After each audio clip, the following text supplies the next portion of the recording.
हरतालिका तीज की कहानी।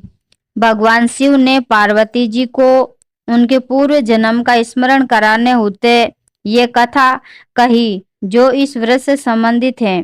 शिव जी बोले, हे गौरी, पूर्व राज हिमालय पर स्थित गंगा के तट पर तुमने अपनी बाल्य अवस्था में 12 वर्ष तक अंधमुखी होकर घोर तप किया था।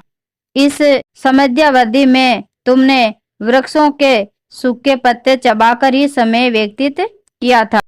माघ की विकराल शीतला में तुमने नियंत्रण जल में प्रवेश करके तप किया था। वैशाख की भीषण गर्मी में तुमने पंचांगी से शरीर को तपाया। सावन की मूसलाधार वर्षा में खुले आसमान के नीचे बिना अत्र जल ग्रहण किए समय व्यतीत किया था। तुम्हारी इस कठोर तपस्या को देखकर तुम्हारे पिता बहुत दुखी होते थे। एक दिन नारद जी तुम्हारे घर पधारे और कहा कि मुझे विष्णु जी ने यहाँ भेजा है। आपकी कन्या के कठोर तप से वे प्रसन्न हैं और उसे विवाह करना चाहते हैं।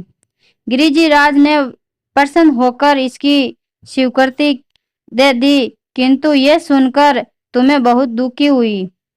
जिसको तुम्हारी सखी ने जान लिया और तुम्हें से दुख का कारण पूछा, इस पर तुमने हृदय से भगवान शंकर का वरण करने की इच्छा कह दी।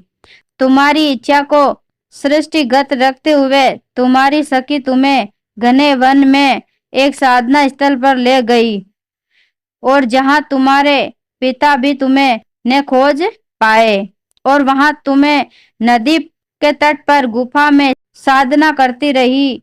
तुम्हारे पिता गिरिराज को ये ज्ञात हुआ तो उन्होंने तुम्हारे खोज आरंभ कर दी। भाद्रपद द्वितीया को हस्त नेत्र में तुमने रेत का शिवलिंग बनाकर व्रत किया और रात भर मेरी स्तुति के गीत गाकर जागी।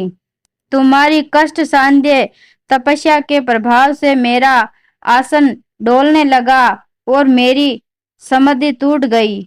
मैं तुम्हारे समक्ष उपस्थित हुआ और वर मांगने को कहा।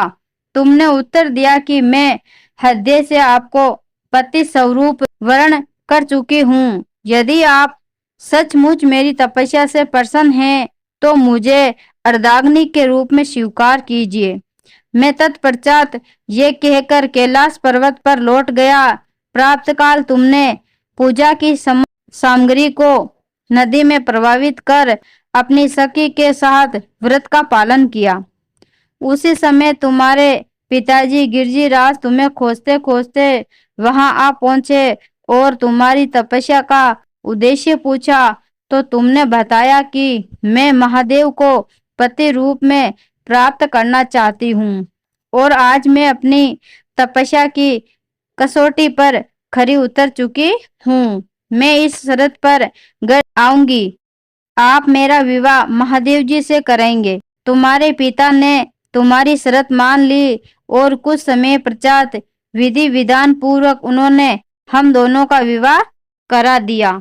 ऐसे ही कहानी कथा सुनने के लिए चैनल को सपोर्ट करें।